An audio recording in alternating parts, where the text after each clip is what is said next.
शंकर बल प्रदान करते। दुनिया के लोग हंसेंगे शंकर जी पे जल चढ़ाने से क्या होता है। दुनिया के लोग हंसेंगे शंकर जी पर एक लोटा जल चढ़ाने से फल क्या मिलता है। एक लोटे जल की महत्वता क्या होती है। दुनिया के लोग हंसेंगे कि शंकर की आराधना का फल क्या होता है। दुनिया के लोग हंसेंगे कि भगवान शिव की भक्ति का फल क्या होता है। दुनिया के लोग हंसेंगे कि शंकर भगवान पर बेलपत्र चढ़ाने का फल क्या होता है। शंकर भगवान का गुणगान करने का फल क्या है। शिव को एक चावल का दाना शंकर को चढ़ाने का फल क्या है। एक बार मुख से पंचाक्षर मंत्र नमः शिवाय, षडाक्षर मंत्र ओम नमः शिवाय, श्री शिवाय नमस्तुभ्यम बोलने का फल क्या है। ये दुनिया के लोग हंसते हैं। पर जितने लोग हंसते हैं हम उनसे कहते हैं ये इतने जो पत्र यहाँ पर इकट्ठे होते हैं थोड़े यहाँ रखें, आज पहले दिन यहाँ पर इतने पत्र, ये पत्र अलग। इन पत्रों को कभी मौका मिले और जिसके मन में संशय हो, जिसके मन में संशय हो कि शंकर करता क्या है, उसको एक बार इन पत्रों में कहीं ना कहीं इनका मोबाइल नंबर भी रहता है, इनका एड्रेस भी रहता है, तो उसको पढ़ा करो कि इन पत्रों से हमको ये मालूम पड़ता है कि शिव करता क्या है। देवता देते हैं पल्ला झाड़ कर और महादेव देते हैं छप्पर फाड़ कर। मेरा शंकर कभी कम नहीं देता, मेरा वो घड़दानी देता है तो छप्पर फाड़ कर देता है। चोर चोरी करने के लिए शिव जी के मंदिर में जाता है, अपना कपड़ा जलाकर उजाला कर कर चोरी का सामान ढूंढता है। शिव कृपा कर कर उसको कुबेर बना देते हैं। जो कुबेर की कुर्सी पर बैठा वो वही चोर है जो शंकर के मंदिर में चोरी करने गया था। पर शिव ने कृपा कर, वो घड़ी ने कृपा कर।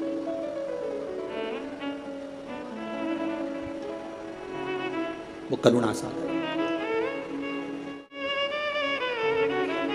शंकर के जो भक्त होते हैं वो 3 बार रोते हैं। कितनी बार रोते हैं? 3 बार। शिव के जो भक्त होते हैं वो 3 बार रोते हैं। पहला, जब भगवान शंकर को पुकारते हैं, उसके हृदय में बड़ी तकलीफें होती है, कष्ट होता है, दुख होता है, तब वो भगवान को पुकारता है, तब रोता है।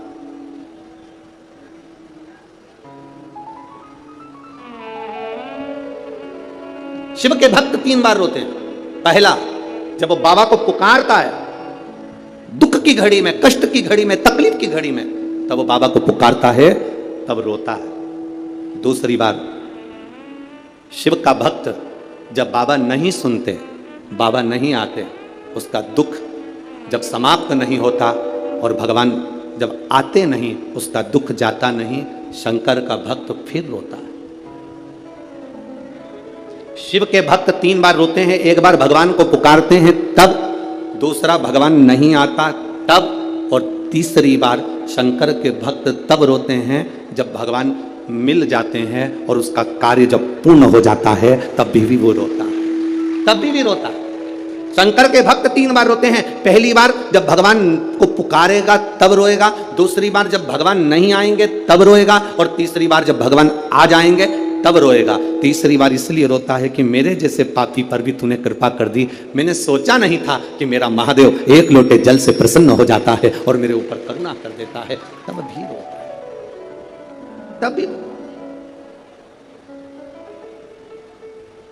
बस आपका भरोसा, आपका विश्वास दृढ़ होना चाहिए, और जितना विश्वास, जितना भरोसा आपका पक्का होगा, उतना परमात्मा को मिलने में देरी नहीं होगी।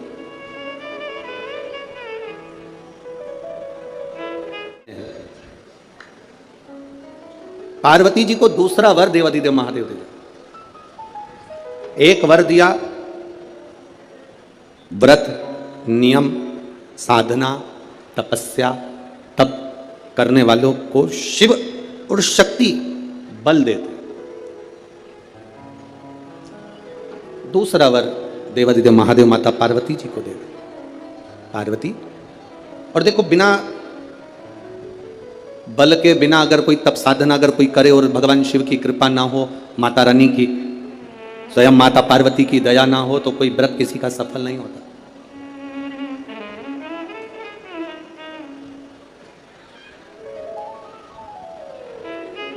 राजा प्रसेनजीत की 2 बेटी थी।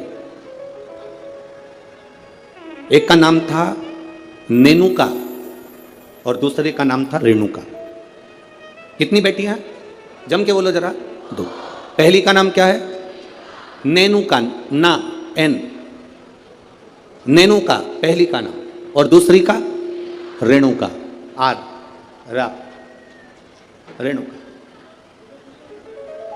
राजा प्रसेनजीत की दो बेटी है, एक नेनुका है, दूसरी रेणुका है। नागपुर में भी कहीं ना कहीं रेणुका माता का मंदिर होगा, है? अच्छा, एक का नाम है नेनुका, दूसरी का नाम है रेणुका। अब देखिए तप का बल कैसे प्राप्त होगा।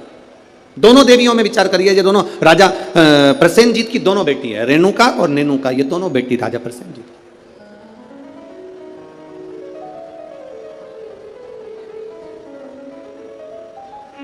प्रथम नेनुका का जन्म हुआ,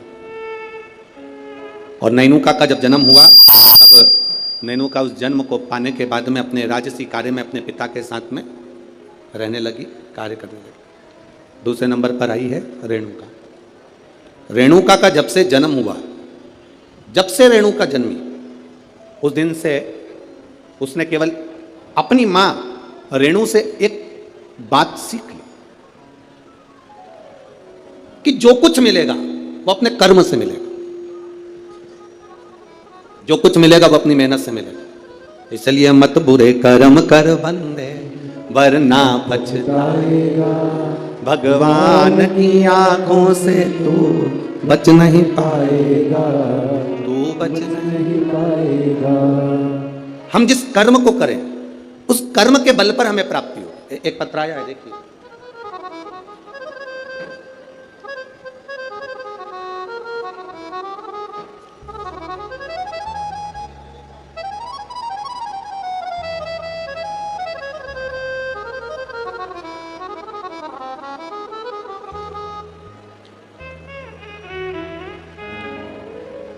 मैं पूनम लाला सेलोकर, गंगाबाग पारड़ी, गंगाबाग पारड़ी है, पारड़ी नागपुर, कहीं बैठी हो तो अपने हाथ हिला सकती हैं। मैं पूनम लाला सेलोकर, गंगाबाग पारड़ी नागपुर की निवासी हूँ। कहीं बैठी हो तो अपना हाथ हिला सकती हैं, जहाँ कहीं भी बैठी हो। मेरा मोबाइल नंबर यह है। मेरी शादी को 12 साल हो गए थे गुरुदेव, संतान का सुख नहीं था। मैंने नागपुर के सारे डॉक्टरों को दिखाया और डॉक्टरों के हिसाब से उन्होंने कहा था कि तुम्हें संतान कभी नहीं होगी।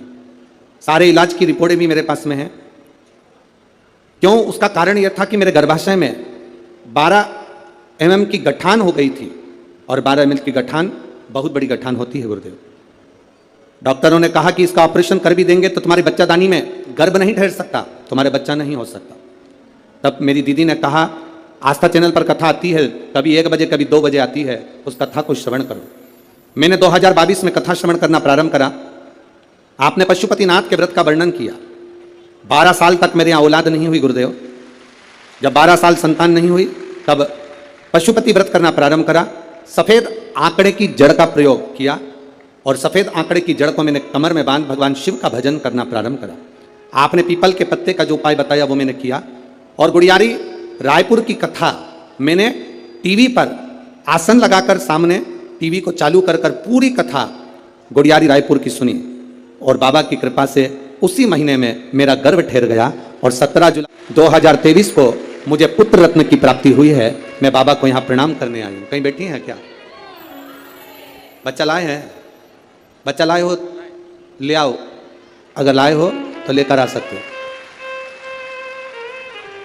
गुरुदेव, डॉक्टर के हिसाब से मेरे यहाँ कभी संतान का सुख नहीं था, उनके हिसाब से मुझे औलाद नहीं हो सकती थी।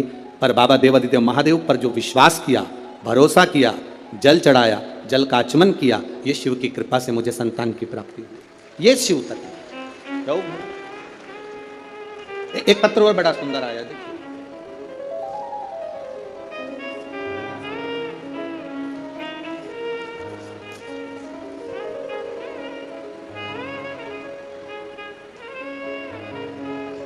मैं दीपा निखिल कनाटे, शांतिनगर, कावलापेट है, कावलेपेट। अरे तुम समझ गए ना? हाँ बस ठीक है। नागपुर मेरा प्लाट नंबर 143। बहुत जोरदार। कहीं बैठी हैं? कहीं बैठी हो तो हाथ हिला सकती हैं। कहीं पर बैठी हो तो हाथ हिला सकती हैं। मैं दीपा निखिल, कनाटे, शांति नगर, समझ जाओ, ठीक है। हाँ, कावलापेट, नागपुर, मेरा प्लाट नंबर 143। गुरुदेव, मैं बाबा का क्या गुणगान करूं, मेरी शादी को कई साल निकल गए, संतान का सुख नहीं था गुरुदेव। 6 साल तो मैं जहां कोई कहता था वहां चली जाती, गोदी भरवा कर ले आती, कोई नारियल डाल डाल कर गोदी में इतने सारे नारियल इकट्ठे हो गए कि एक बार विसर्जन करना पड़ा गुरुदेव, फिर भी संतान का सुख नहीं हुआ। ऐसा कोई दरवाजा नहीं था जिस दरवाजे पर मैं नहीं गई, पर मुझे संतान का सुख नहीं हुआ गुरुदेव। टेस्ट पे भी करवाया, वो भी सफल नहीं हुआ, संतान का सुख नहीं हुआ। किसी ने कहा एक काम करो, पशुपतिनाथ का व्रत करो, शिव जी को जल चढ़ाकर एक बेलपत्र खाओ और जल का आचमन करो। गुरुदेव, बाबा का मैं क्या वर्णन करूं, पशुपतिनाथ का व्रत किया और बाबा की कृपा से तब भी मेरा गर्भ नहीं ठहरा। मेरे 5 व्रत पूरे हो गए, जब गर्भ नहीं ठहरा तो मैंने बाबा से प्रार्थना करी, बाबा तू सबकी सुनता है। वो सियोर वाला महाराज व्यासपीठ पर बोलकर कहता है तू 3 महीने में सुनता है, फिर मेरी क्यों नहीं सुना। बाबा, मैं मंदिर से आ रही थी तो किसी एक महिला ने कहा कि तू एक काम करा कर, मंदिर में पोछा झाड़ू कर लिया कर। मैं मंदिर में सफाई करने लगी, झाड़ू लगाने लगी, पोछा लगाने लगी, मंदिर की बाल्टी में पानी भरकर रख देती, पूरे मंदिर को साफ करती। बाबा की कृपा का मैं क्या गुणगान करूं, केवल 1.5 महीना बीता और मेरा गर्भ ठहर गया। अब गर्भ ठहर गया गुरुदेव, डॉक्टर को जांच कराई तो उसने कहा कि तुम्हारा गर्भ में बच्चा है। अब डॉक्टर ने जांच कर कर कहा कि गर्भ में बच्चा है। बच्चा मेरे गर्भ में रहा 1 महीना, 2 महीना, 3 महीना, 4 महीना बीतता चले गया। 4थे महीने में मुझे कष्ट बहुत हुआ। जब कष्ट बहुत ज्यादा हुआ तब डॉक्टर को दिखाया तो उसने कहा तुम्हारे गर्भाशय में एक बच्चा है और कोई एक गोला सा दिख रहा है, ऐसा लगता है कि कोई गांठ पड़ी हुई है। तब मुझे भय लगा और मैंने तुरंत गीता प्रेस गोरखपुर की शिव महापुराण की पुस्तक बुलवाई, पढ़ना चालू करा। मेरा 5वां महीना निकला, डॉक्टर कहते रहे तुम्हारे गर्भ में एक बच्चा है और एक गांठ पड़ी हुई है। 6ठा महीना पूर्ण हुआ, 7वां महीना पूरा हुआ, धीरे धीरे करते 9वां महीना हुआ, कथा पढ़ती रही, भोलेनाथ का भरोसा करती रही। अब मेरा डिलीवरी का टाइम आया, डॉक्टर ने कह दिया तुम्हारे शरीर में प्लेटलेट कम है तो तुम्हारा साधारण सा नॉर्मल डिलीवरी नहीं हो सकती, तब ऑपरेशन से बच्चा हो। जानकर मैं बड़ी दुखी हो गई, अब करे तो करे क्या। डॉक्टर के अनुसार तुम्हारे गर्भ में एक बच्चा है और एक गांठ है तो बड़ी सावधानी से बच्चे को जन्म देना पड़ेगा। तब क्या कहूं गुरुदेव, बाबा तो बाबा है। आप कहते हो भगवान देता है पल्ला झाड़कर, महादेव देता है चप्पर फाड़कर। बाबा ने मुझे 2 संतान प्रदान कर दी। जो डॉक्टर कहता था केवल एक गठान है, वो 2 संतान दिए। मैं दोनों बच्चों को लेकर यहां आई हूं गुरुदेव, आपका आशीर्वाद मिले। कहीं बैठी हैं दोनों बच्चों को लेकर जो आई हैं, कहीं बैठी हो तो हाथ हिला सकती हैं जहां कहीं बैठी हो, और अगर बैठी हो तो अपने दोनों बच्चों को लेकर व्यासपीठ के पास में आ सकती हैं। मैं दीपा निखिल, कनाटे, शांति नगर, ठीक है, कावलापेट, नागपुर, मेरा प्लाट नंबर 143। श्री शिवाय नमस्ते। ये शिव तत्व है, औघड़ी है शंभु, कालदर्शी है। अरे महाराज, अरे लुटा दिया भंडार,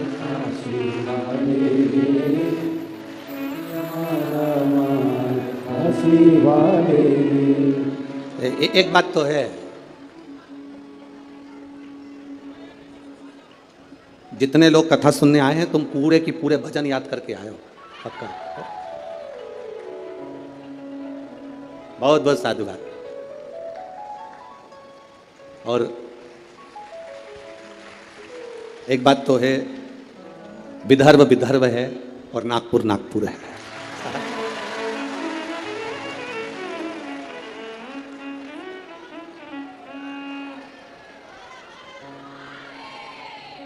तुम सब नागपुर के संतरे से कम, पक्का। संतों की धरा है नागपुर, शिव तत्व की प्राप्ति। महाराज औघड़ी है। 2 बेटियां हैं राजा की, प्रसेनजीत की 2 बेटियां, एक नेनुका है तो दूसरी रेणुका। नेनुका अपने राज परिवार में, अपने राजघराने में सुख से आनंद से रह रही है, आनंद से रह रही है। और रेणुका जिसके अंदर भाव शुद्ध है, जिसके अंदर भाव की शुद्ध है, जिसके अंदर आनंद की शुद्ध है, वो रेणुका है। दोनों में भाव की शुद्धता। नेनुका राजघराने का आनंद ले रही है, नेनुका राजघराने का सुख पा रही है, और रेणुका राजघराने में रहने के बाद भी अपनी मां रेणु के पद चिन्हों पर चलकर भगवान देवाधिदेव महादेव की अविरल भक्ति में लीन है। अविरल भक्ति।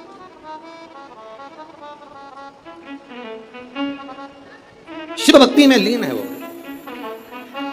समय जाता जाता है,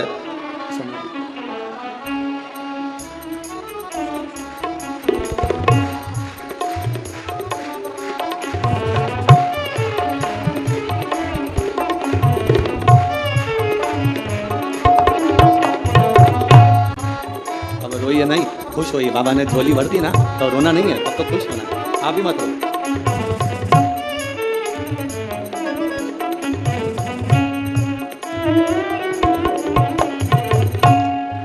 अभी तो रोने का समय गया, अब तो खुश होना। दोनों जने अच्छे से खुश होकर जाओ, रोज के नहीं जाना। बाबा के दरबार से गोदी भर कर जा रहे हो, और क्या चाहिए इससे बढ़कर सुख क्या है। दोनों खुश हो। अरे लुटा दिया भंडार का कर दिया माला, ये शिव भक्ति है, शंकर की उद्धार। शिव ओघड़ी है। जहां डॉक्टर ने कह दिया था कि नहीं होगा बच्चा, संतान का सुख नहीं है तुम्हारे जीवन में, वहां देने वाला कोई साधारण नहीं है। वो त्रिकालदर्शी, वो कैलाशी, वो अविनाशी शिव है, शंभु है, वो सहज नहीं है। शिव कथा कहती है, भगवान देवादिदेव महादेव का चरित्र कहता। शिव महापुराण की कथा कहती है, एक दिन राजा प्रसेनजीत ने अपनी दोनों बेटियों को बुलाया, और दोनों बेटियां जब धीरे धीरे बड़ी हो गई, बड़ी होने के बाद अपनी बेटियों से पूछा, बताओ बेटियों, तुम्हारा भरण पोषण करने वाला कौन है? तुम्हारी भंडार भरने वाला, तुम्हारा भरण पोषण करने वाला, तुमको रखने वाला, संभालने वाला कौन है? बोलो।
ये वही है जिसको कहा गया था कि गठान है, और बाबा की कृपा से एक नहीं, जब देता है तो छपर फाड़ कर देता है। ये शिव तत्व है, शिव भक्ति है। नेनुका और रेणुका दोनों से पूछा गया, प्रसेनजीत ने दोनों से पूछा, ये बताओ। प्रसेनजीत पूछ रहे हैं कि इस तुम्हारे जीवन का भरण पोषण कौन कर रहा है?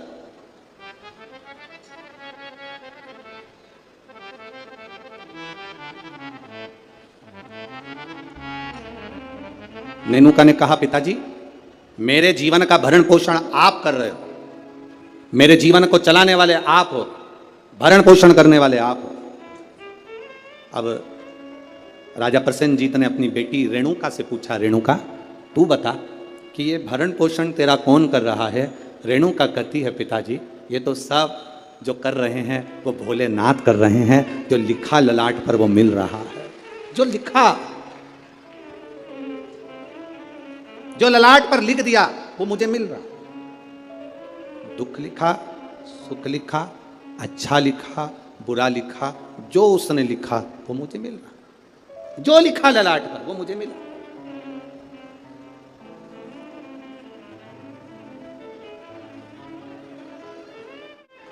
और तेरी कृपा बिना ना हिले एक भी अणु, लेते हैं श्वास तेरी कृपा से तनो तनो।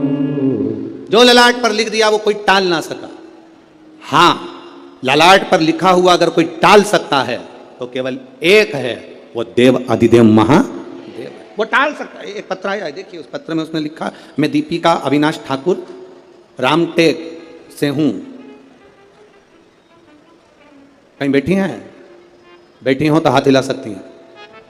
आप ही हैं? दोनों हाथ हिला दो एक बार। हाँ, श्री शिवाय नमस्तुभ्यं। मैं दीपिका अविनाश ठाकुर रामटेक से हूं। मेरे बाबा के 3 अनुभव मैं बताना चाहती हूं गुरुदेव, मैं क्या वर्णन करूं। मेरी मामी को जो रजनी बेस रामटेक में है, उनको कैंसर हो गया और कैंसर होने के बाद में उनका नागपुर में इलाज चला। नागपुर से इलाज कराने के बाद उनको दिल्ली ले गए। दिल्ली ले गए तभी भी उनका कैंसर ठीक होने को नहीं। गुरुदेव अब करे तो करे क्या? तब बाबा देवादिदेव महादेव पर विश्वास रखकर दिल्ली से दिखाने के बाद में वो ऑपरेशन का बोले पर हम उनको लेकर आए और गुरुदेव शिवजी पे चढ़ी हुई बेलपत्र उनको खाने के लिए देने लगे, शंकर पर चढ़ा हुआ जल उनको पीने के लिए देने लगे। मैं बाबा का क्या गुणगान करूं गुरुदेव। आज बाबा की कृपा से जो मेरी मामी जी को कैंसर हो गया था वो पूर्ण तरह से ठीक है, इसलिए मैं बाबा को यहां नमन करने के लिए। आराम है बाबू, दोनों हाथ हिला दो एक बार। श्री शिवाय नमस्तुभ्यम। गुरुदेव शिव कृपा इसी को कहते हैं। गुरुदेव बाबा जब देता है तो साधारण नहीं देता बाबा। गुरुजी आप कहते हो कि सारी समस्या का एक लोटा जल है हल, पर निवेदन करूं गुरुदेव बेलपत्री में भी वो बल है कि साधारण व्यक्ति उस बेलपत्र को समझ नहीं सकता। ये शिव तत्व की प्राप्ति। बैठिए बहन। शिव की वो क्या दे रहा है, क्या कर रहा है, ये उसके ऊपर निर्भर है। नागपुर वालों, आप लोगों को मौका मिला है 5 दिन की कथा का। जितने दिल से, हाँ लोग कहेंगे तुमसे भीड़ बहुत है, बहुत गर्दी है, बहुत भीड़ है, बहुत गर्दी है, तो भी कह देना कि वो हमें जहाँ जगह मिले वहाँ बैठकर दिल से जितनी देर मिले उतनी देर की कथा श्रवण कर कर उसको एक बार अपने मन की बात कहकर जरूर जाना। वो 3 महीने में क्या देगा ये उसके ऊपर निर्भर। वो क्या देगा भगवान ने अगर आपको धन दिया है तो बन सके जो शिव भक्त यहाँ पर आए उनको दोनों हाथों से कुछ जो बन सके, पानी हो, फलाहार हो, बिस्कुट हो, कुछ भी सामग्री एक बार उनका मुंह झूठा जरूर कराओ और लिख कर रखना अपनी डायरी में कि मैंने 5 रुपए का पानी पिलाया था। 3 महीने इंतजार मत करना, 1.5 महीने में इंतजार कर कर बताना कि वो 5 रुपए का जो पानी पिलाया वो 3 गुना हुआ कि नहीं हुआ, 4 गुना हुआ कि नहीं। उसका फल क्या, क्या मिल रहा है, क्या प्राप्त होगा, वही जान।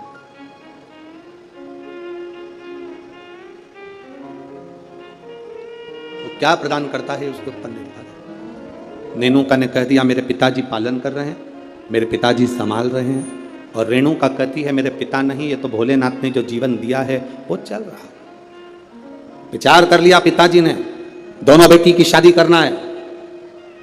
एक बेटी के हृदय में शिव समाया हुआ है, एक बेटी के हृदय में ज्ञान समाया हुआ है, वैराग्य त्याग संत का भाव समाया हुआ है, और दूसरी बेटी के हृदय में जानती है कि मेरे पिता संचालन कर रहे हैं तो इसको कोई राजसी राजा ही इसको परणाएगा। इस बेटी का विवाह किसी राजा के साथ करूंगा, बेटी का विवाह मैं राजा के साथ करूंगा। जब भरोसा प्रबल हो जाता है, विश्वास दृढ़ हो जाता है, तब परमात्मा की प्राप्ति का केंद्र बन जाता है।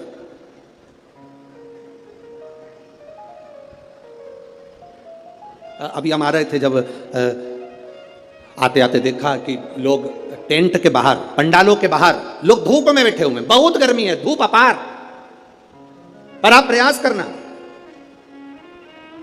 2 बजे कथा चालू हुई, 5 बजे तक चलेगी। 2 बजे से 5 बजे तक जो धूप में बाहर भी बैठे हैं वो अंदाजा लगाकर बैठना कि 2 बजे से 5 बजे तक आपको कहीं धूप दिखी, कहीं धूप नजर आई, कहीं धूप लगी। वो छत्र छाया कर कर बैठता है। साधारण नहीं है मेरा शिव, साधारण नहीं मेरा ऊपरी।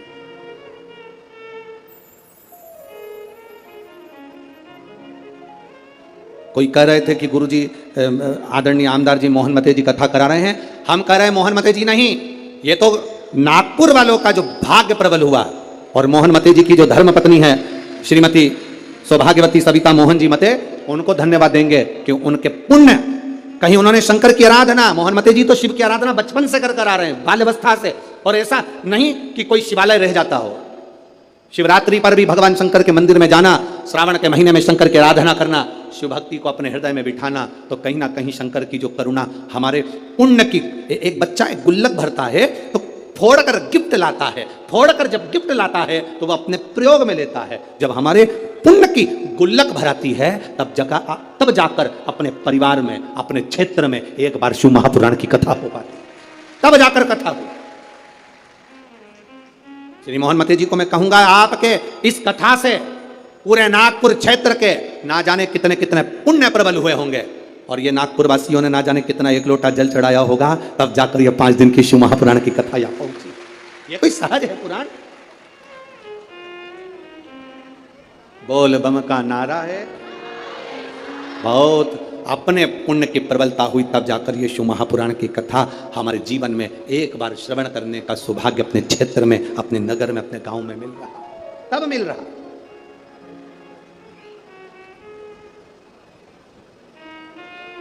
अब बेटियां किसको बिहा दी जाए, बेटी किसको दे दी जाए? कर्म का फल देखिए, जो भगवान देवादिदेव महादेव ने माता पार्वती को कहा था कि जो मेहनत करता है, पार्वती जो संकल्प ले लेता है, जो नियम ले लेता है, जो व्रत करता है, उसके व्रत का फल हम स्वयं देते हैं। 2 वचन दिए थे माता पार्वती जी को भगवान शिव ने, एक शिव और शक्ति का बल देना, और दूसरा वचन देवादिदेव महादेव ने माता पार्वती को दूसरा वचन, दूसरा वर दिया था, पार्वती सुन, संसार में रहने वाली नारी, पुरुष, बच्चे, बूढ़े, इस मृत्यु लोक में जो रह रहा है, संसार में अगर उसके जीवन में कभी दुख की एक घड़ी भी आई है तो उसके कर्म से आई है। उसने जो पूर्व में कर्म किया होगा उसके अनुसार उसको एक दुख की घड़ी में भोगना पड़ा है। पर उस दुख की घड़ी में पार्वती, अगर उसने भूलवश भी मुझे याद किया, शंकर कहते हैं मैं उसी क्षण उसके दुख को मिटाने के लिए संसार सागर में पहुंच जाऊंगा। मैं वचन देता हूं। ये माता पार्वती जी को शिव जी ने 2 वचन दिए। पार्वती, एक शिव और शक्ति का बल व्रत उपास साधना तप करने वाले को मिलता है। नवरात्र का व्रत करने वाले कई लोग नंगे पैर चलते हैं, कई लोग एक समय दूध लेते हैं, कोई कहता है कि मैं लौंग पर व्रत करता हूं, कोई अपने शरीर पर जवारे वो लेता है, कोई कुछ नियम धारण करता है, कोई कुछ नियम धारण करता है। सारे नियम व्रत साधना तप जितने लोग करते हैं, घबराने की जरूरत नहीं। ये बल तुम्हें जो देता है वो शिव देते हैं, वो भगवान शंकर शक्ति के साथ देते हैं। और ध्यान देना, दुख की घड़ी में अगर तुम्हारे कर्म के अनुसार तुम्हें दुख भोगना पड़ रहा है तो उस दुख में भी घबराना नहीं। अगर दुख परमात्मा ने दिया है तो वो उस दुख को समाप्ति का बल भी आपको प्रदान करता है। वो शिव तत्व है, वो घड़ी है, वो शंकर है, वो घड़ी शिव है।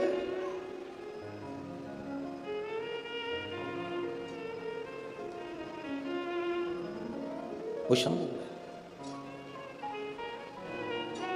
आपके बल को जो बढ़ा रहा, आपके विश्वास को जो दृढ़ कर रहा। महाराज राजा प्रसेन ने विचार कर लिया, दोनों बेटी का विवाह करना है।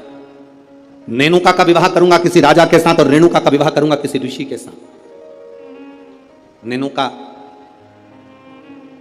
सहस्त्रार्जुन को दी गई, जिसकी हजारों भुजाएं थी, खूब राजसी ठाठ था, खूब बल था। नेनुका सहस्त्रार्जुन को दी गई, जितने रावण को भी अपने काबू में कर रखा था। ढेर बल था सहस्त्रार्जुन के पास में, ढेर संपदा थी सहस्त्रार्जुन के पास में। बड़ा प्रबल, बड़ा वीर राजा था सहस्त्रार्जुन, बड़े प्रबल थे सहस्त्रार्जुन। सहस्त्रार्जुन साधारण नहीं थे, बड़े प्रबल, बड़े वीर। जो रावण को भी अपने कब्जे में रखता हो वो साधारण नहीं हो सकता है।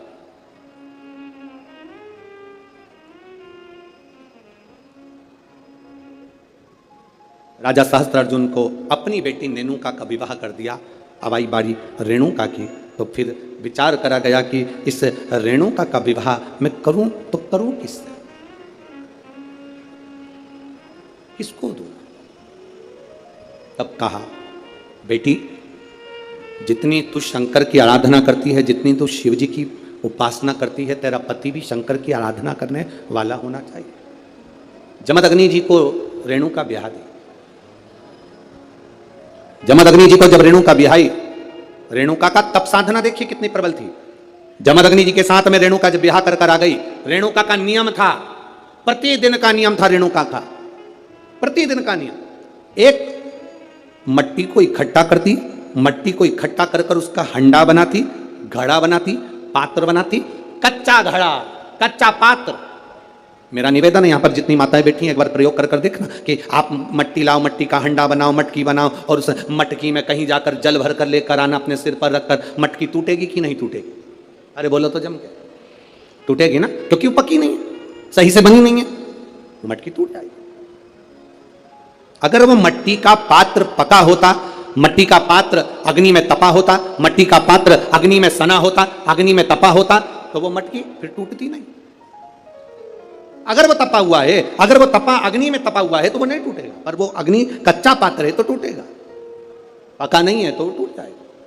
रेणुका का नियम था, मट्टी का पात्र बनाती, मटका हंडा बनाती और हंडे को लेकर जब नदी पर जाती जल भर कर लाती, जल भर कर लाती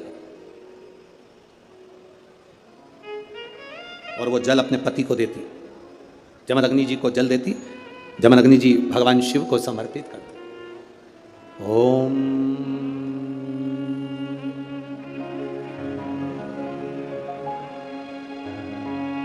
नमः शिवाय।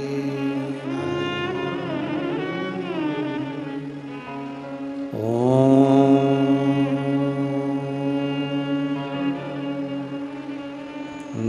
नमः शिवाय।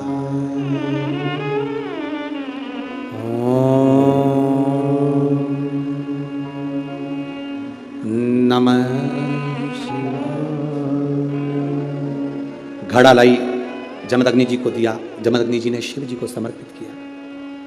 कच्चे घड़े में जल भरना, लाना, शंकर जी के लिए अपने पति को देना, समर्पित करना। सबसे कठिन काम कच्चे घड़े में जल भरकर लाकर पति को देना और जल समर्पित करना। एक बार जमदग्नि जी के मन में एक भाव प्रकट हो गया कि मेरी पत्नी रोज घड़ा बनाती है, रोज हंडा बनाती है, रोज कच्चा घड़ा तैयार करती है और रोज जल भर कर लेकर आती है। मेरी धर्म पत्नी, आखिर ऐसा क्या तप साधना, ऐसा क्या तप बल, ऐसी क्या प्रबलता जो कच्चे घड़े में जल भर कर लाती है? कच्चे घड़े में जल भर कर लाना।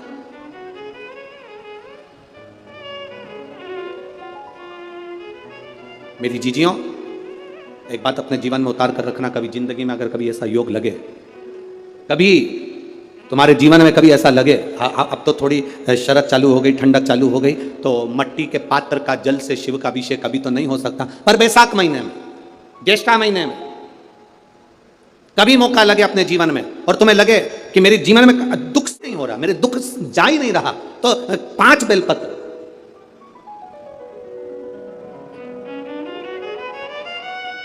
5 बेलपत्र, एक आप लोगों को देखो इस पत्र में शिवलिंग लगा हुआ है तो हम आपको इसी से समझा देते हैं। एक बेलपत्र जिसकी डंडी का भाग जल जहां से बहकर बाहर निकल रहा है, अशोक सुंदरी का स्थान देखा है ना सब लोगों ने, बस उसी स्थान पर पहली बेलपत्र। दूसरी बेलपत्र पार्वती जी के स्थान पर, अर्थात जो जलाधारी है वहां पर। तीसरी बेलपत्र शंकर भगवान के शिवलिंग के सम्मुख में जहां आप बैठे हो वहां बैठकर डंडी का भाग विपरीत दिशा में रखकर, तीसरा बेलपत्र। चौथा बेलपत्र भगवान शंकर का जल जहां से नीचे गिर रहा है उस ओर सीधी बेलपत्र नीचे की ओर। और 5वीं बेलपत्र शंकर भगवान के अशोक सुंदरी के स्थान को छुआकर नंदी के पास रखकर, जो घड़े में जल है अर्थात मट्टी के पात्र में जो तुम जल लेकर गई हो उस पात्र के जल से शंकर का अभिषेक कर देना, शिव को वो जल समर्पित कर देना। जिंदगी में कैसा भी दुख हो वो कटता ही है, वो दुख रह नहीं सकता, ये निश्चित था। कभी कभी आप लोगों ने नागपुर में ऐसा दर्शन करा कि नहीं करा हमें नहीं मालूम, नागपुर की लीला तो हम नहीं जानते, पर हमारे उधर आज भी होता है। जब बैसाख का महीना आता है, ज्येष्ठा महीना आता है, गर्मी का समय आता है, तो शिव जी के ऊपर ऐसा ऐसा तिकोना लोहे का कुछ एंगल बनाकर उसके ऊपर मिट्टी का हंडा रख देते हैं। अब यहाँ नागपुर में आप लोगों ने दर्शन करे ना करे वो हमें नहीं मालूम, पर अभी तक चांदी का लगता था, अभी तक सोने का लगता, पीतल का लगता, तांबे का लगता, पर जैसे ही बैसाख का महीना आया, जैसे ही ज्येष्ठा महीना आया, वैसे ही मिट्टी का पात्र रख दिया जाता, उसमें से बूंद बूंद पानी शिव जी को समर्पित। करें दर्शन यहाँ पर, किसी ने करे यहाँ रखते हैं लोग, ठीक है। शिव तत्व की प्राप्ति के लिए भगवान देवादिदेव महादेव के आनंद सुख को प्राप्त करें। जल, अग्नि, आकाश, वायु, पृथ्वी, 5 तत्व भगवान शंकर के ये 5 मुख हैं। इसलिए आरती में भी हम लोग कहते हैं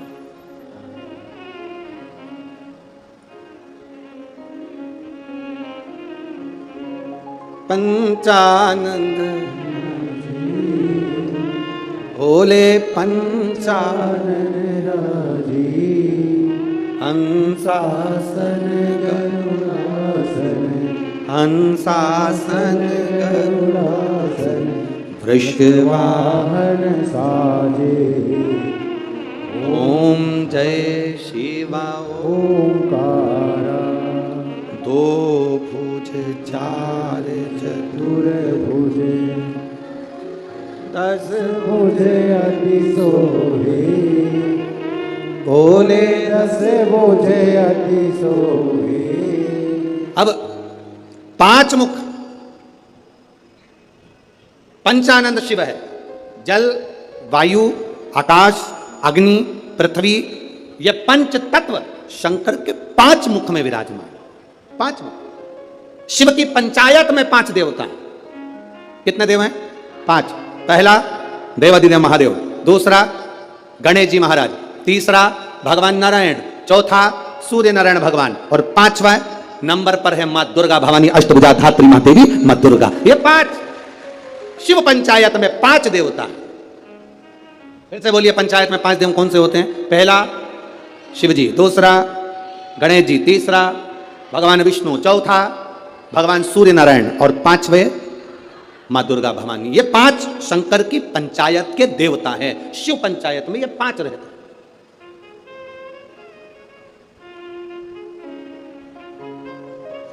नागपुर में कथा कितने दिन की मिली? 5 दिन की। सावन में जब 5 सोमवार पड़े तो समझ लेना शंकर भगवान की बड़ी कृपा होने वाली है। 5 सोमवार मिल गए सावन के महीने में, मतलब शिव जो श्रावण के महीने में 1 लोटा जल चढ़ाने वाले हैं उनकी मनोकामना पूर्ण होती ही है। पंचानंद स्वरूप में 5 दिन में 5 स्वरूप में पंचायत में पंचानंद पंच भौतिकता का आनंद रखने वाले शिव तत्व की प्राप्ति का सुख है शिव महापुराण। कई लोग कहते हैं गुरुजी 7 दिन की कथा करते हो, कभी 5 दिन की। आखिर 5 दिन की कथा का फल क्या है? हम कहते हैं कभी सुनिए, बैठिए पंडाल में, जहां जगह मिल जाए वहां बैठकर कथा का रस तत्व ग्रहण करिए, और जब जाओ आरती हो जाए, कर्पूर गौरम हो जाए, तब यहां तो उस रज को कभी शरीर पर लगा। एक पत्र आया, एक लड़के को ब्लड कैंसर हो गया, देखिए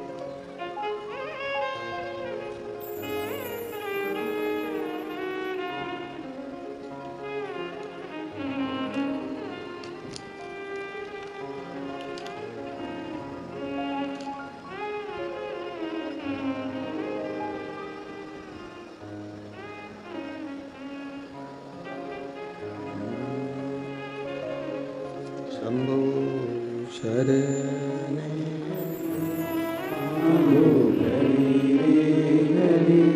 दुख काटो दया करी न दर्शन आपो। शरण पड़ी माधो घड़ी रे घड़ी दुख काटो। अब वो कैंसर वाला तो पत्र ढूंढना पड़ेगा, ये पत्र भी अच्छा है। मेरा नाम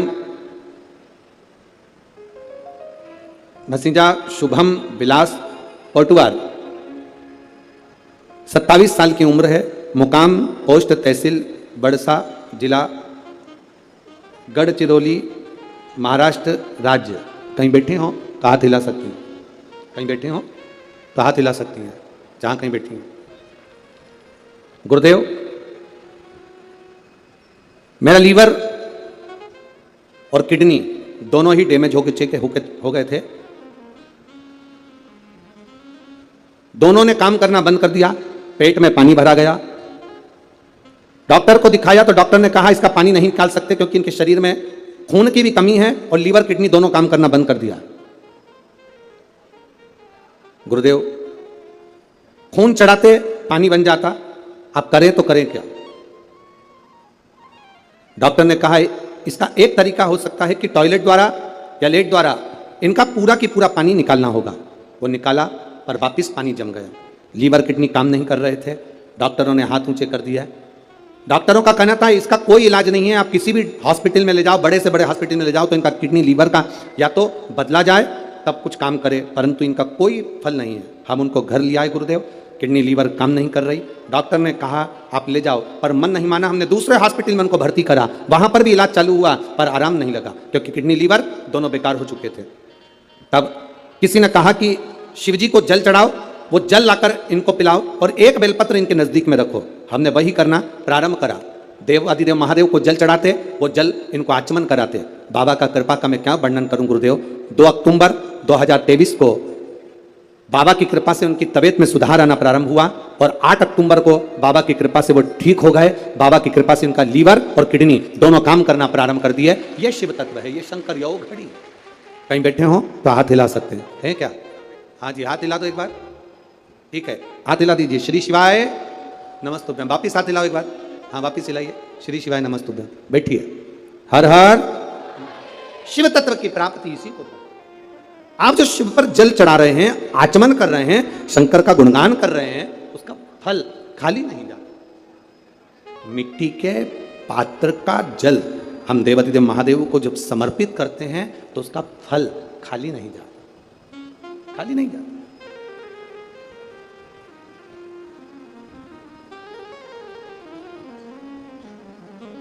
हरि शंभु शरणे पड़ी, मांगू घड़ी रे घड़ी, दुख काटो दया करीन दर्शन आपो।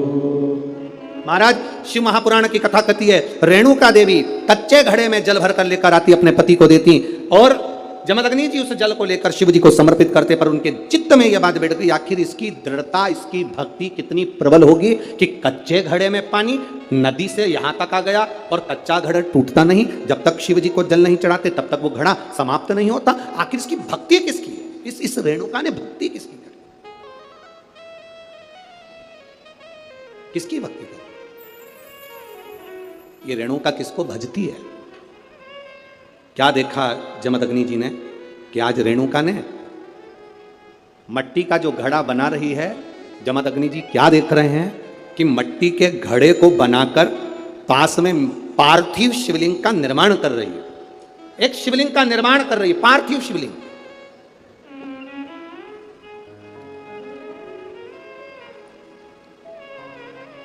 और पार्थिव शिवलिंग का निर्माण कर कर ये करती क्या है?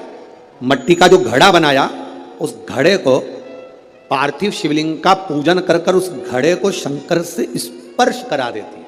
शिवलिंग से स्पर्श करा रही, केवल छुआ रही। थोड़ा ध्यान देना जरा कथा पर। पुराण की कथा कहती है, आप 200 रुपए की साड़ी खरीद कर लिया, आपको लगे साड़ी 200 रुपए की है, दुनिया के लोग कहेंगे कि इतनी सस्ती साड़ी पहनती है, उस साड़ी को महंगा करना है तो क्या करोगे? उस साड़ी को महंगा करने का सबसे सुंदर तरीका, 200 रुपए की साड़ी को भी शंकर भगवान को एक बार स्पर्श करा देना। उसको छूने से उसकी कीमत बढ़ जाती है, केवल स्पर्श मात्र से। अब वही 200 रुपए की साड़ी पहनकर जरा मार्केट जाइए, वही 200 रुपए की साड़ी पहनकर अपनी सहेली के घर जाइए, वही 200 रुपए की साड़ी पहनकर अपने परिवार में जाइए। आपके परिवार वाले उस 200 रुपए की साड़ी को देखकर भी कहेंगे तेरे पर ये साड़ी अच्छी लग रही है, थोड़ा महंगी होगी ऐसा लग रहा है। मतलब भगवान को जो छू जाता है उसकी कीमत मेरा महादेव अपने आप बढ़ा देता है। केवल परमात्मा को छुआ, स्पर्श किया, उसकी कीमत बढ़ गई, उसकी कीमत बढ़ी। केवल छूने पर, केवल स्पर्श।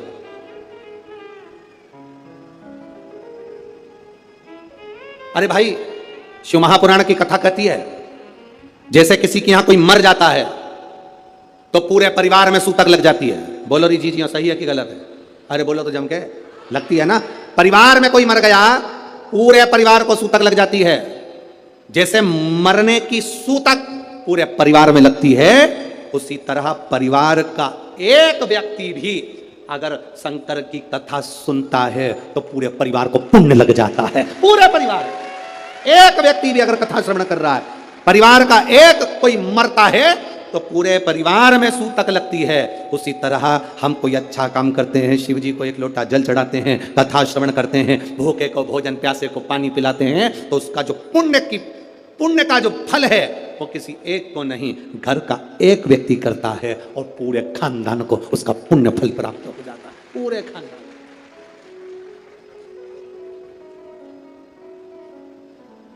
पूरे खानदान को उसका फल मिला। महाराज, शिव कथा कर रही है,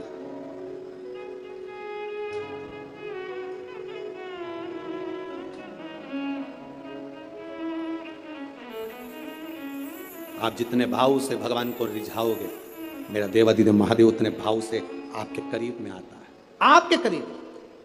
जितने स्नेह से आप रिझाने का प्रयास करोगे, जितने स्नेह से आप उसको पुकारने का प्रयास करोगे, उतने स्नेह से वो आपके करीब में आता है।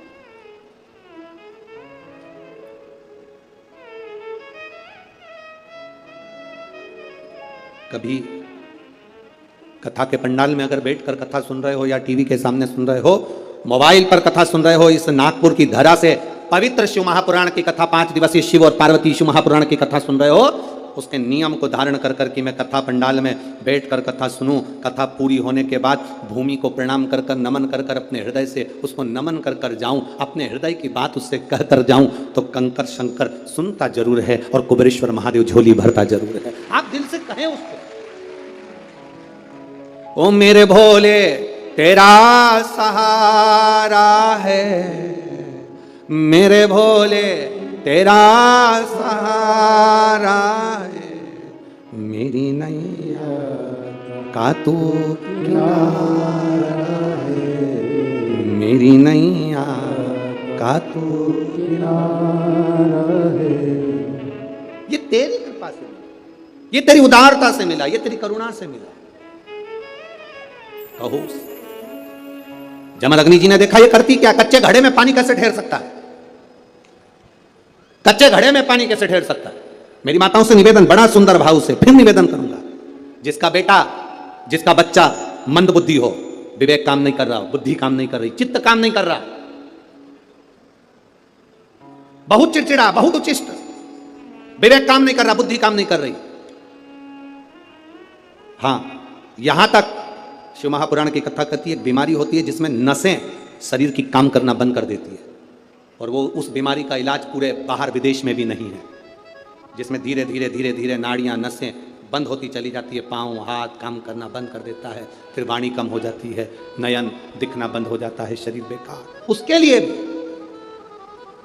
कोई मंदबुद्धि है, उसके लिए भी शिव महापुराण की कथा कहती है, हफ्ते 2 हफ्ते में कभी सोमवार के दिन भले मट्टी का बर्तन तुम्हारे घर में नहीं हो, घर में कोरा सा दिया भी हो, कोरा दिया, दिया कोरा मतलब उसमें दीप ना लगा हो, मट्टी का नया दिया, उसमें अगर आपने थोड़ा पानी भरकर रख भी दिया और उसमें गलते गलते वो पानी ज़्यादा नहीं भी बचा, 2 बूंद भी बचा है, और वो 2 बूंद भी अशोक सुंदरी वाली जगह पर चढ़ा है, और वही पानी जिसकी विवेक, जिसकी बुद्धि, जो मंद बुद्धि कहा जाता है, उसको अगर बेलपत्री के साथ में वो जल की 2 बूंद भी उसको दी जाए तो वो विवेकवान बनता चले जाता, उसकी बुद्धि काम करना प्रारंभ करती। कितना भी मंद बुद्धि हो, पड़ा रहता हो, पड़ा है, मुंह से राल बह रही है, वो बोल नहीं पा रहा, शरीर विग्रह बेकार बिल्कुल, उसके लिए भी ये कार्य करता। शिव पर चढ़ा हुआ मट्टी के पात्र का जल सुख प्रदान करता है। हमारे यहाँ नवरात्रे में जवारे बोए जाते हैं, आप लोगों को इधर बोते हैं कि नहीं बोते मालूम नहीं, हमको बोते हैं इधर, मट्टी के पात्र में जवारे बोए जाते हैं, कुंडी में जवारे बोए जाते हैं, मट्टी में गेहूं डालकर जवारा बोया जाता है। उस जवारे क्यों बोते हैं, उसको बोने का कारण क्या है? केवल कोई कहे कि हम ठाकुर जी को भजते हैं, भगवान कृष्ण को भजते हैं, कोई कहे हम तिरुपति बालाजी को, नारायण को भजते हैं, कोई कहता है कि हम हरि विठ्ठल को, पांडुरंगा को भजते हैं, हमारे यहाँ हम इनको भजते हैं तो जवारे नहीं बोते। ना ना, पुष्टि मार्गी है, ठाकुर जी की सेवा करने वाला है, उसके यहाँ भी 9 दिन जवारे बोए जाते हैं। रामानुज संप्रदाय से जुड़ा हुआ है, नारायण की पूजन कर रहा है, उसके घर में भी जवारे बोए जाते हैं। पांडुरंगा हरि विठ्ठल की उपासना कर रहा है, उसके घर में भी जवारे बोए जाते हैं। जवारे का महत्व हमारे यहाँ शास्त्र कहता है। क्या महत्व है उसका, क्या फल है उसका? महाराज, जब देवी माता ने दुर्गा भवानी को पंचायत में बुलाया गया, शिव पंचायत में मां दुर्गा बैठी हुई है, और शिव पंचायत में जब दुर्गा भवानी बैठी, उपद्रवियों ने उपद्रव मचाया, अहंकारियों ने अहंकार मचाया, असुरों ने, राक्षसों ने हाहाकार मचाना प्रारंभ करा। तब उस समय पर देवाधिदेव महादेव माता पार्वती को देखकर, दुर्गा भवानी को देखकर मुस्कुरा रहे थे। केवल शिव मुस्कुरा रहे हैं, पार्वती को देखकर, दुर्गा भवानी को देखकर, मां जगत जननी को देखकर केवल मुस्कुरा रहे। तब देवता सूर्य नारायण ने भगवान शिव जी को देखकर हाथ जोड़कर प्रार्थना करी। भास्कर देव बोले, सूर्य नारायण बोले, बाबा मेरे मन के संशय को मिटा दीजिए। शिव जी ने पूछा क्या काम है, बोलो क्या चाहते हो? शंकर भगवान से सूर्य देव, भास्कर देव कहते हैं, प्रभु आपके मुस्कुराने का कारण क्या? भारत की भूमि पर जितनी जगह पर भी आप लोग कथा सुन रहे हो, आस्था चैनल पर, फेसबुक यूट्यूब पर जितने लोग कथा सुन रहे हो, बड़े ध्यान से सुनना कि जवारे क्यों बोए जाते हैं, नवरात्रि में जवारे की महत्वता क्यों होती है। क्यों बोया जाता है, मिट्टी में गेहूं डालकर क्यों उत्पन्न किया जाता है, उसकी महत्वता क्या है। सूर्य नारायण पूछ रहे हैं भगवान देवाधिदेव महादेव से, आप दुर्गा भवानी को देखकर मुस्कुराए, आप हंसे हैं, आपके चेहरे पर प्रसन्नता आई है, कारण क्या। और महाराज देवाधिदेव महादेव ने कहा, यहां भगवान विष्णु, गणेश जी, भास्कर देव, आप सब बैठे हो। असुरों ने आक्रमण कर दिया, असुरों ने आक्रमण करा है, और वह असुर आक्रमण कर दिए हैं तो वो असुर प्रवेश कर रहे हैं, उपद्रव मचाकर, हाहाकार कर कर नष्ट करने वाले हैं इस पूरी पृथ्वी को। तो फिर उसको बचाएगा कौन, कैसे बचेगा। शिव जी ने कहा चिंता मत करो। दुर्गा ने अपने केश का स्मरण किया, एक केश को माता पार्वती जी ने अपने हाथों से छुआ, छूते ही एक कुंड में सुंदर जवारे उत्पन्न हुए हैं। जब तक वो जवारे बड़े नहीं हो जाते, जब तक वो जवारे थोड़े प्रबल नहीं हो जाते, तब तक एक भी असुर प्रवेश नहीं कर सकता, हाहाकार नहीं मचा सकता और अंदर आ नहीं सकता। शिव महापुराण की कथा कहती है, जवारे जिसके यहाँ बोए जाते हैं, जवारे का, आप लोग कहते हैं कहीं पर देवी जी बैठी हैं, किसी के यहाँ मिट्टी की मूर्ति आई, 21 फीट की, 41 फीट की, 15 फीट की, 10 फीट की, 25 फीट की देवी जी की प्रतिमा स्थापना हुई। लोग कहते हैं हम देवी जी का दर्शन करने जा रहे हैं, दुर्गा जी का दर्शन करने जा रहे हैं। शिव महापुराण की कथा कहती है वो दुर्गा जी का दर्शन नहीं, देवी का दर्शन नहीं। नवरात्रि में जहां जवारे बोए जाते हैं वहां मात्र आप पांव रखते हैं तो अपने घर में से क्लेश दूर हट जाता है, अहंकार दूर हट जाता है, अभिमतता दूर हट जाती है, तकलीफें दूर हट जाती है। जिसके घर में जवारे बोए जाते हैं वहां से अहंकार, काम, लोभ, आसक्ति, वासना, तृष्णा और दुख, तकलीफें दूर हट जाती है। तो जवारे का मूल का तत्व आनंद सुख है। महाराज उसको समझने वाला समझ सकता। रेणुका घड़ा बनाकर शिव जी का स्पर्श कर रही है, केवल स्पर्श, मट्टी के पात्र में बला जाता है स्पर्श मात्र, सहज नहीं है शिव। उसकी भक्ति बड़ी प्रबल है क्योंकि उसके मस्तक पर गंगा विराजमान है और वो साधारण कृपा करने वाला नहीं, दुनिया को अमृत देने वाला है। शिव अमृत प्रदान कर